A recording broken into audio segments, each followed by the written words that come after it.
Hello, welcome to Consumed by Stars. This is an especially exciting day for me. It will sound weird to those who are just finding these maybe a month from now, but I am reading for the last time From the Waves. I have 9 pages left and then I will have read the entire thing out loud, so it's all out there. So we're beginning on 41, reading until 50, and then that closes it off. So thank you for listening. Here we begin, or I will begin. It is the first day of the summer holidays, said Susan, but the day is still rolled up. I will not examine it until I step out onto the platform in the evening. I will not let myself even smell it until I smell the cold green air of the fields. But already these are not school fields. These are not school hedges. The men in these fields are doing real things. They fill carts with real hay, and those are real cows, not school cows. But the carbolic smell of corridors and the chalky smell of schoolrooms is still in my nostrils. The glazed, shiny look of matchboard is still in my eyes. I must wait for fields and hedges and woods and fields and steep railway cuttings sprinkled with gorse bushes, and trucks and sidings and tunnels and suburban gardens with women hanging out washing, and then fields again, and children swinging on gates to cover it over, to bury it deep, this school that I have hated. I will not send my children to school, nor spend a night all my life in London. Here in this vast station, everything echoes and booms hollowly. The light is like the yellow light under the awning. Ginny lives here. Ginny takes her dog for walks on these pavements. People here shoot through the streets silently. They look at nothing but shop windows.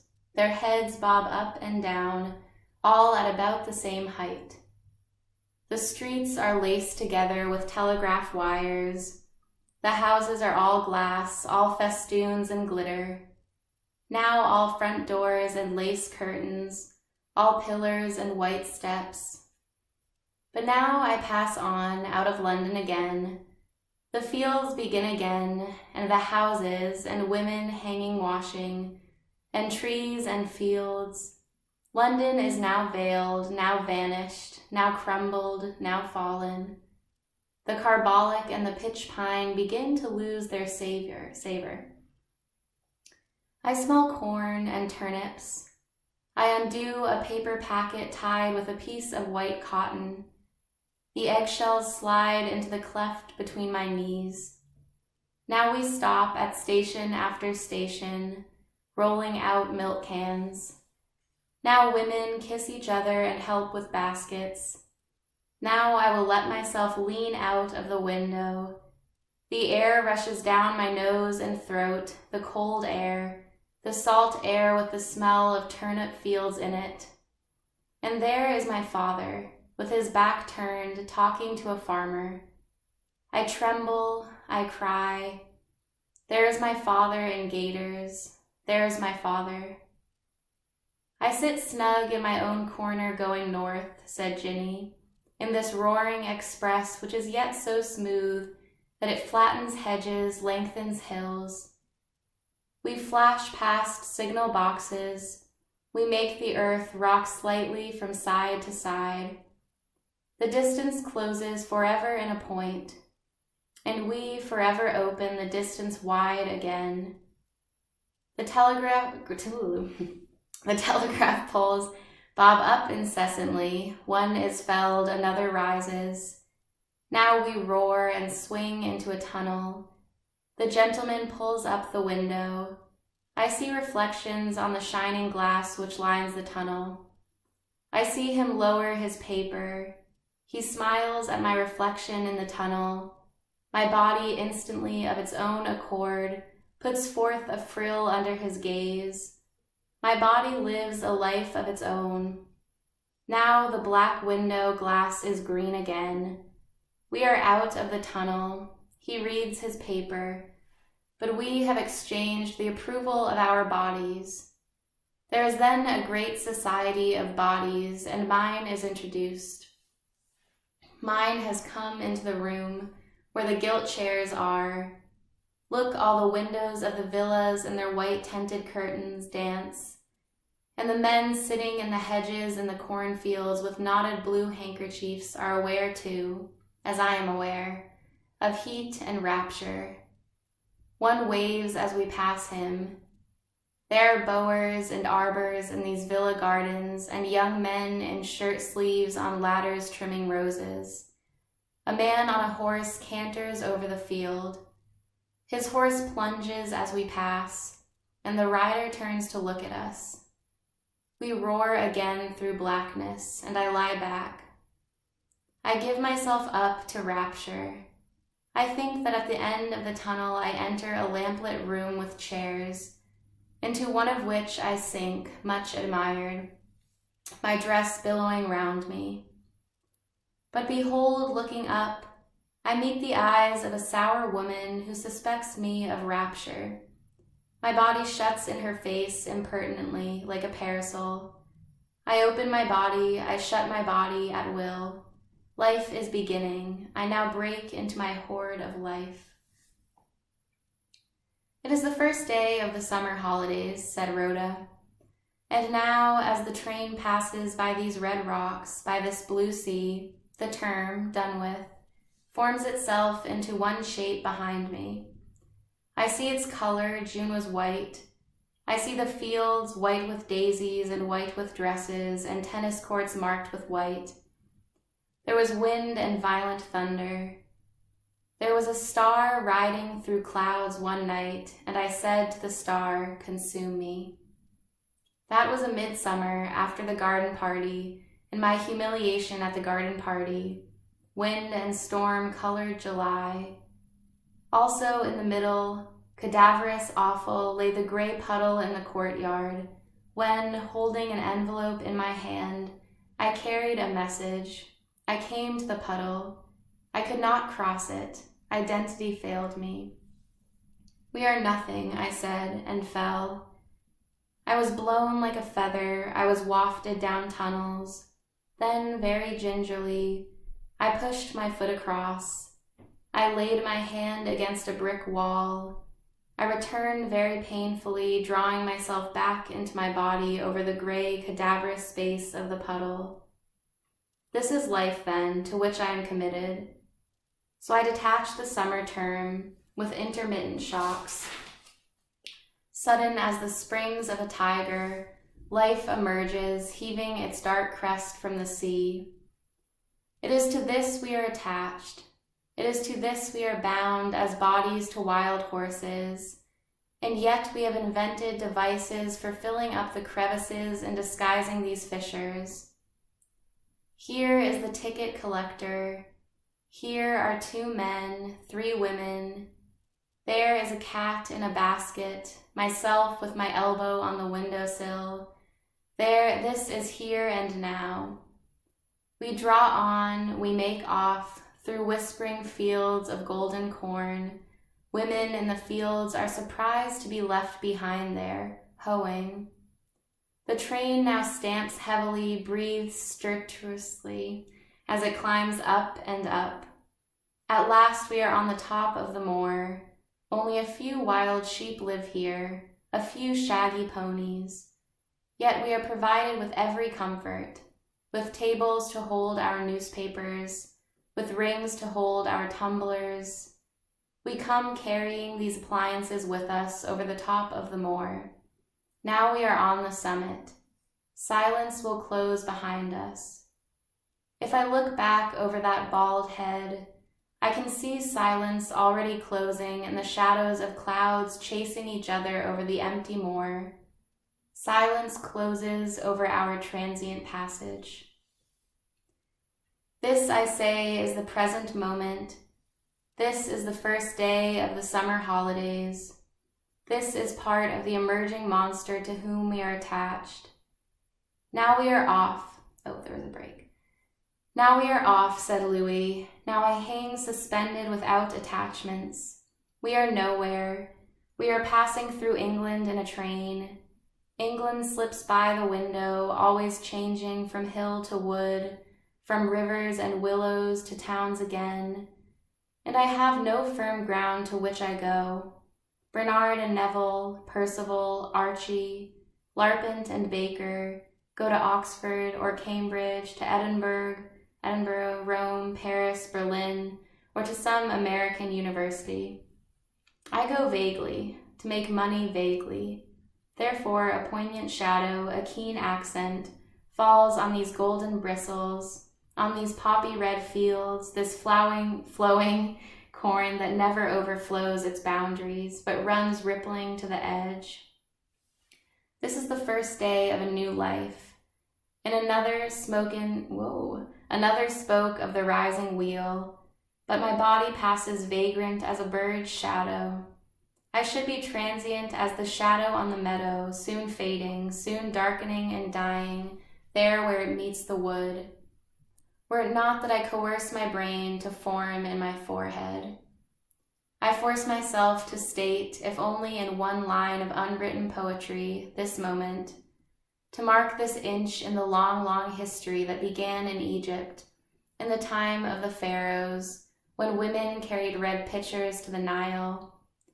I seem already to have lived many thousand years, but if I now shut my eyes, if I fail to realize the meeting place of past and present, that I sit in a third-class railway carriage full of boys going home for the holidays, human history is defrauded of a moment's vision. Its eye that would see through me shuts. If I sleep now, through slovenliness or cowardice, burying myself in the past in the dark, or acquiesce as Bernard acquiesces, telling stories, or boast as Percival, Archie, John, Walter, Latham, Larpent, Roper, Smith boast. The names are the same always, the names of the boasting boys. They are all boasting, all talking, except Neville, who slips a look occasionally over the edge of a French novel, and so will always slip into cushioned firelit rooms with many books and one friend, while I tilt on an office chair behind a counter. Then I shall grow bitter and mock at them. I shall envy their continuance down the safe traditional ways, under the shade of old yew trees, while I consort with cockneys and clerks and tap the pavements of the city. But now disembodied, passing over fields without lodgment, there is a river, a man fishes, there is a spire, there is the village street with its bow-windowed inn. All is dreamlike and dim to me. These hard thoughts, this envy, this bitterness, make no lodgment in me. I am the ghost of Louis, an ephemeral passer-by, in whose mind dreams have power, and garden sounds when in the early morning petals float on fathomless depths and the birds sing. I dash and sprinkle myself with the bright waters of childhood.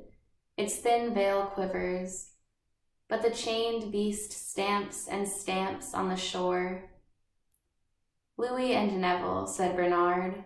Both sit silent, both are absorbed. Both feel the presence of other people as a separating wall.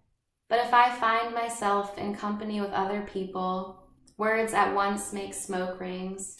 See how phrases at once begin to wreath off my lips. It seems that a match is set to a fire, something burns. An elderly and apparently prosperous man, a traveler, now gets in, and I at once wish to approach him. I instinctively dislike the sense of his presence, cold, unassimilated among us. I do not believe in separation. We are not single. Also, I wish to add to my collection of valuable observations upon the true nature of human life. My book will certainly run to many volumes, embracing every known variety of man and woman. I fill my mind with whatever happens to be the contents of a room or a railway carriage, as one fills a fountain pen in an inkpot. I have a steady, unquenchable thirst. Now I feel by imperceptible signs, which I cannot yet interpret, but will later, that his defiance is about to thaw. His solitude shows signs of cracking. He has passed a remark about a country house.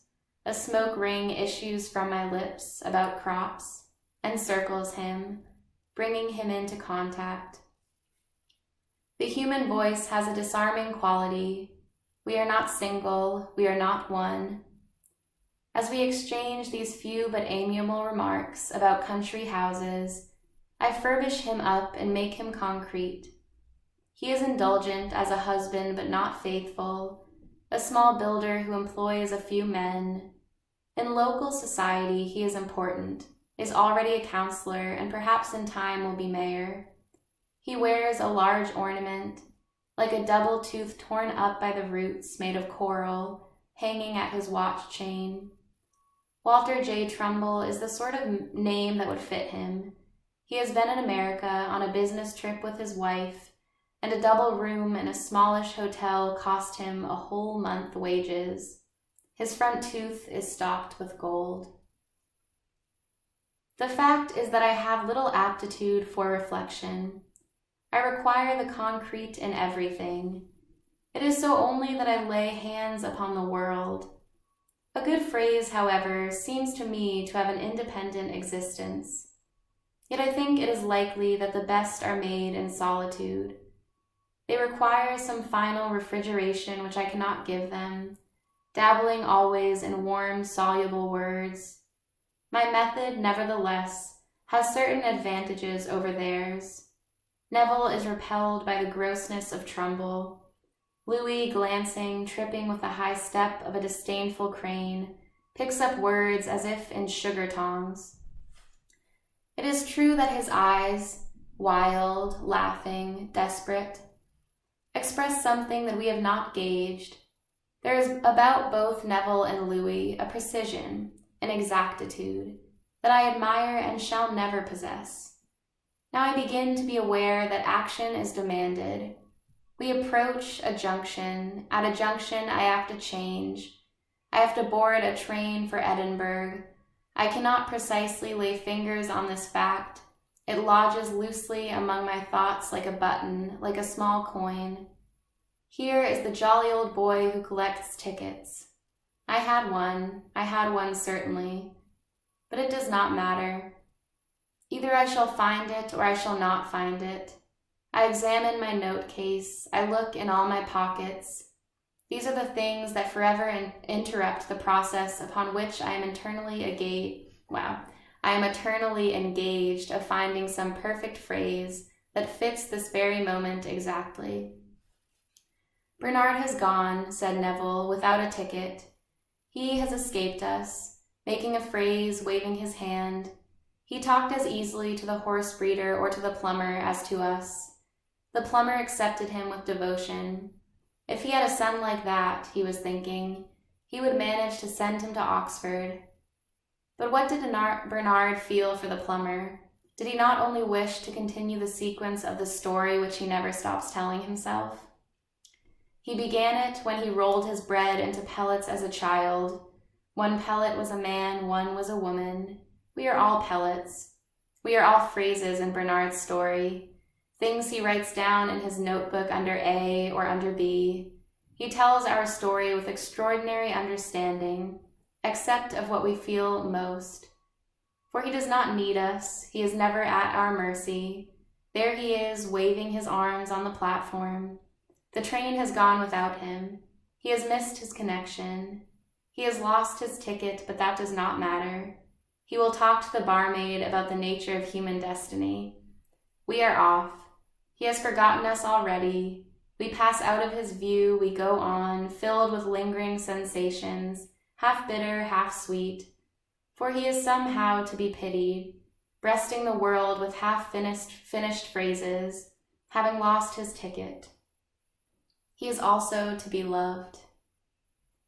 Now I pretend again to read. I raise my book till it almost covers my eyes. But I cannot read in the presence of horse dealers and plumbers. I have no power of ingratiating myself. I do not admire that man, he does not admire me. Let me at least be honest. Let me denounce this piffling, trifling, self-satisfied world. These horsehair seats, these colored photographs of piers and parades. I could shriek aloud at the smug self-satisfaction, at the mediocrity of this world, which breeds horse dealers with coral ornaments hanging from their watch chains. There is that in me which will consume them entirely. My laughter shall make them twist in their seats, shall drive them howling before me. No, they are immortal, they triumph. They will make it impossible for me always to read Catullus in a third-class railway carriage. They will drive me in October to take refuge in one of the universities, where I shall become a don and go with the schoolmasters to Greece, and lecture on the ruins of the Parthenon. It would be better to breed horses and live in one of those red villas than to run in and out of skulls of Sophocles and Euripides like a maggot, with a high-minded wife, one of those university women. That, however, will be my fate. I shall suffer. I am already at 18, capable of such contempt that horse breeders hate me. That is my triumph. I do not compromise. I am not timid. I have no accent. I do not finick about fearing what people think of my father is a banker at Brisbane, like Louis. Now we draw near the center of the civilized world. There are the familiar gasometers. There are the public gardens intersected by asphalt paths. There are the lovers lying shamelessly mouth to mouth on the burnt grass. Percival is now almost in Scotland. His train draws through the red moors. He sees the long line of the border hills and the Roman wall. He reads a detective novel, yet understands everything. The train slows and lengthens as we approach London, the center, and my heart draws out too, in fear, in exultation. I'm about to meet what? What extraordinary adventure waits me among these mail vans, these porters, these swarms of people calling taxis. I feel insignificant, lost but exultant. With a soft shock, we stop. I will let the others get out before me. I will sit still one moment before I emerge into that chaos, that tumult. I will not anticipate what is to come. The huge uproar is in my ears. It sounds and resounds under this glass roof like the surge of a sea. We are cast down on the platform with our handbags. We are whirled asunder. My sense of self almost perishes, my contempt. I become drawn in, tossed down, thrown sky high. I step out on the platform, grasping tightly all that I possess, one bag. Break. Sunrise. The sun rose, bars of yellow and green fell on the shore, gilding the ribs of the eaten-out boat and making the sea holly and its mailed leaves gleam blue as steel. Light almost pierced the thin, swift waves as they raced fan-shaped over the beach. The girl who has shaken her head and made all the jewels, the topaz, the aquamarine, the watercolor jewels with sparks of fire in them, dance, now bared her brows and with wide-opened eyes drove a straight pathway over the waves. Their quivering mackerel sparkling was darkened. They masked themselves, their green hollows deepened and darkened and might be traversed by shoals of wandering fish. As they splashed and drew back, they left a black rim of twigs and cork on the shore, and straws and sticks of wood. As if some light shallop had foundered and burst its sides, and the sailor had swum to land and bounded up the cliff, and left his frail cargo to be washed ashore. In the garden, the birds that had sung erratically and spasmodically in the dawn on that tree, on that bush, now sang together in chorus, shrill and sharp, now together, as if conscious of companionship, now alone, as if to the pale blue sky.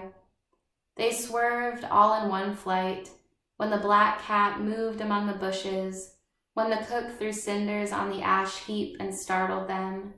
Fear was in their song, and apprehension of pain, and joy to be snatched quickly, now at this instant.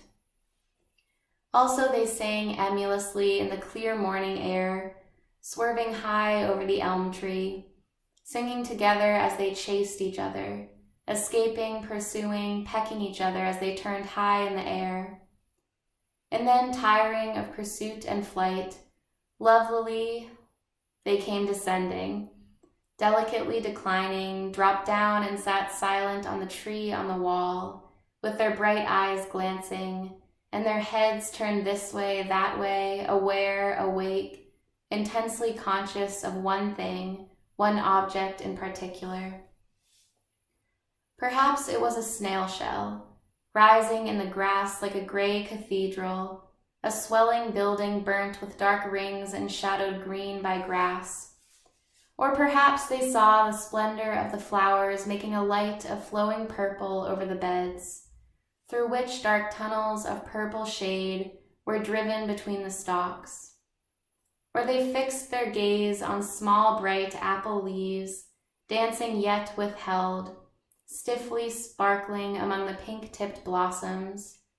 Or they saw the rain drop on the hedge, pendant but not falling, with the whole house bent in it in towering elms, or gazing straight at the sun, their eyes became gold beads.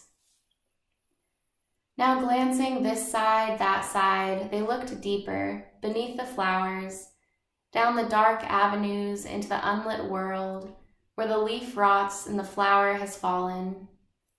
Then one of them, beautifully darting, accurately alighting, spiked the soft, monstrous body of the defenseless worm, pecked again and yet again, and left it to fester. Down there among the roots where the flowers decayed, gusts of dead smells were wafted, drops formed on the bloated sides of swollen things, the skin of rotten fruit broke and matter oozed too thick to run. Yellow excretions were exuded by slugs, and now and again an amorphous body with a head at either end swayed slowly from side to side. The gold-eyed birds darting in between the leaves observed that purulence, that wetness, quizzically. Now and then they plunged the tips of their beaks savagely into the sticky mixture. Now, too, the rising sun came in at the window, touching the red-edged curtain, and began to bring out circles and lines. Now, in the growing light, its whiteness settled in the plate. The blade condensed its gleam. Chairs and cupboards loomed behind, so that though each was separate, they seemed inextricably involved. The looking-glass whitened its pool upon the wall. The real flower on the windowsill was attended by a phantom flower. Yet the phantom was part of the flower, for when a bud broke free, the paler flower in the glass opened a bud too. The wind rose, the waves drummed on the shore like turbaned warriors, like turbaned men with poisoned assegais, who, whirling their arms on high, advance upon the feeding flocks, the white sheep. And that is everything. Thank you for tuning in to The Waves. The other videos are already up for you to watch, and the whole thing is out there. So I'll see you soon for a little bit of a recap, probably. We'll see. Bye.